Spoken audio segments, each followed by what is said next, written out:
औज़ुबिल्लाहिमिनश्शैतानिर्रजीम बिस्मिल्लाहिर्रहमानिर्रहीम अस्सलामु अलैकुम वरहमतुल्लाहि वबरकातुहू।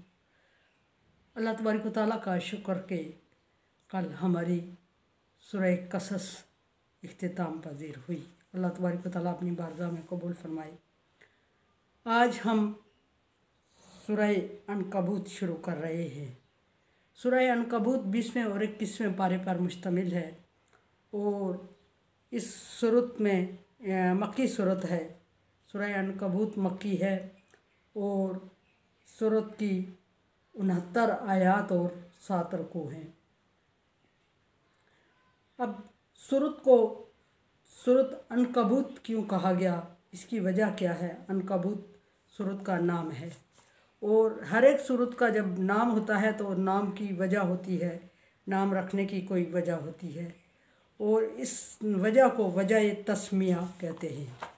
सूरह अनकबूत की वजह तस्मिया ये है कि सूरत की आयत नंबर 41 में अनकबूत का जिक्र है। अनकबूत अरबी में मकड़ी को कहते हैं और दुनियावी ज़ेब व ज़ीनत को मकड़ी के घर से तशबीह दी गई आयत नंबर 41 में और मकड़ी के घर को कमज़ोर तरीन घर समझा बताया गया, जिसको मकड़ी अपनी इंतहाई मेहनत और कोशिश से तैयार करती है और इंतहाई लगन से, और वो ये समझ रही होती है कि उसका घर अब पायदार है, मजबूत है और ख़ूबसूरत है, लेकिन उसको ये नहीं पता कि हवा का एक झोंका तो बड़ी बात है। एक फूंक से, इंसान की एक फूंक से या किसी जानवर की चलने की हवा से उसका घर तहस नहस हो जाता है। दुनिया को अल्लाह तबारक व तआला ने दुनियावी माल और दौलत ज़ीनत को, बड़े बड़े महलात को जिन पर इंसान गुरूर और फ़ख्र करता है, उसको मकड़ी का जाले के से तशबीह दी। अब आयत में बयान करदा मज़ामीन का ज़िक्र हो जाए। सूरत में मोमिनीन का तारफ़ और फिर इम्तिहान आजमाइश मोमिनीन के लिए शर्त करार दी गई, इसका ज़िक्र हुआ। फिर उसके बाद नेक काम को जहाद करार दिया गया और फिर अजर जहाद ज़िक्र हुआ इसमें।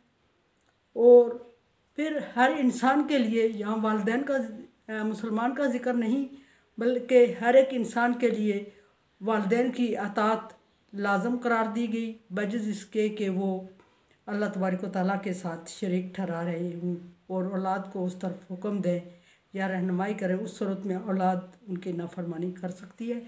डिटेल आगे इंशाअल्लाह ज़िक्र होगी और नाफरमानी किस सूरत में वो भी आगे इंशाअल्लाह ज़िक्र होगी। फिर उसके बाद अहले ईमान की आजमाइश दोबारा ज़िक्र हुई। फिर मुनाफिकीन का तारफ़ और मुनाफिकीन का किरदार ज़िक्र हुआ। अमाल ज़रिया बख्शिश बयान किए गए, लेकिन ईमान के बाद अमाल की वैल्यू पीछे बारहा ज़िक्र हो चुका है इसका। उसके बाद नूह अलैहिस्सलाम की दावत और मुद्दत दावत का ज़िक्र हुआ कि नूह अलैहिस्सलाम ने अपनी कौम में कितना वक्त गुजारा और किस तरह दावत दी और दावत का अंजाम क्या हुआ। ये बात डिटेल में, कदरे डिटेल में ज़िक्र हुई। उसके बाद हज़रत इब्राहीम अलैहिस्सलाम की दावत तौहीद का ज़िक्र फरमाया अल्लाह तबारक व तआला ने इस सूरत में, और हज़रत इब्राहीम अलैहिस्सलाम की दावत का अंजाम या उसका नतीजा ज़िक्र हुआ। और फिर अल्लाह तबारक व तआला की वहदानियत का ज़िक्र फरमाया अल्लाह तबारक व तआला ने इस सूरत में, और वहदानियत का ज़िक्र फरमाते हुए अल्लाह तबारक व तआला ने वही बात फिर रिवाइज़ की, रिपीट की कि अल्लाह ही इबादत के लायक है और अल्लाह ही इबादत के लायक था और अल्लाह ही इबादत के लायक रहेगा। उसके अलावा कोई इस काबिल नहीं कि उसकी इबादत की जाए। मुशरिकीन के अक़ीदे का रद्द किया गया इसमें। और फिर नमरूद का ज़िक्र हुआ। नमरूद हज़रत इब्राहीम अलैहिस्सलाम के वक्त का बादशाह। और फिर नारे नमरूद यानी नमरूद की आग का ज़िक्र हुआ। इब्राहीम अलैहिस्सलाम का उसमें इब्राहीम अलैहिस्सलाम को उस आग में डालने का ज़िक्र हुआ और फिर इब्राहीम अलैहिस्सलाम को अल्लाह तबारक व तआला ने कैसे सुरखरू किया वो ज़िक्र डिटेल में हुआ। और इब्राहीम अलैहिस्सलाम के वक्त के दूसरे पैगम्बर हज़रत लूत अलैहिस्सलाम का इसमें ज़िक्र हुआ।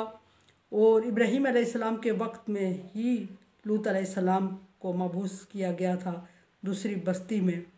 और फिर उसके बाद कौम लूत की बदखसलती का ज़िक्र हुआ कि लूत अलैहिस्सलाम की कौम इंतहाई बदखसलत थी और उसकी बदखसलती कदरे डिटेल में ज़िक्र हुई।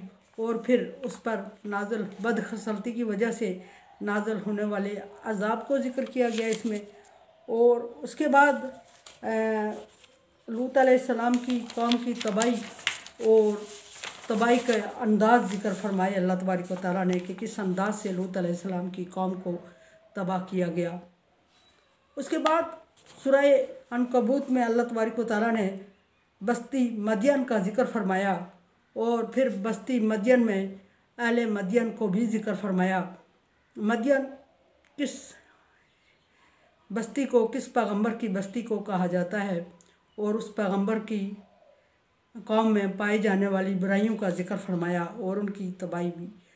और उसके बाद अल्लाह तबारक व तआला ने सूरह अनकबूत में कौम आद और समूद को ज़िक्र फरमाया। कौम आद और समूद किस बादशाह के वक्त में थी और किस एरिया में और किस काबिलियत की, किस किस्म की काबिलियत रखती थी। और उसके बाद उनके तकब्बर और गुरूर का ज़िक्र फरमाया। और तकब्बर और मजबूती का ज़िक्र, खूबसूरती का ज़िक्र करने के बाद तकब्बर और गुरूर का ज़िक्र फरमाया।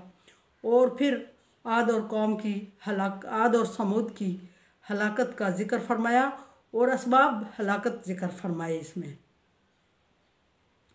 फिर शिर्क की हकीकत अल्लाह तबारक व तआला ने बयान फरमाई और शिर्क की हकीकत क्या है। और इसके बाद इसकी मिसाल, बहुत ही उम्दा मिसाल बयान की शिर्क की और शिर्क को अकीदा बातिल करार दिया, अल्लाह साबित किया। और उसके बाद सूरत के आखिर में अल्लाह तबारक व तआला ने खालिक हकीकी को ज़िक्र फरमाया, यानी तख्लीक करने वाली ज़ात। और तख्लीक करने वाली ज़ात अल्लाह तबारक व तआला।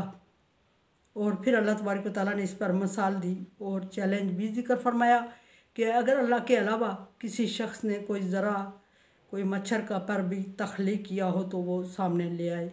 खालिक हकीकी को ज़िक्र फरमाया अल्लाह तबारक व तआला ने। और इस पर सूरत का इख्तिताम। और इंशाअल्लाह कल सूरत को शुरू करेंगे। सूरत 20वें पारे से शुरू हो रही है। और अल्लाह तबारक व तआला सही पढ़ने, समझने और अमल करने की तौफीक अता फरमाए और उस तरह काम ले जिस तरह के वो चाहता है। इंशाअल्लाह कल सूरत को शुरू करेंगे। कुरान समझे, देखे, समझे और सब्सक्राइब करें और सदका जारिया में मेरा साथ दें। अल्लाह तबारक व तआला का हुक्म, तावन अला बिर्रि व तक़वा, नेकी और भलाई के कामों में एक दूसरे से तावन करें। सो चैनल को सब्सक्राइब और शेयर करके तावन करें। अल्लाह हाफिज़।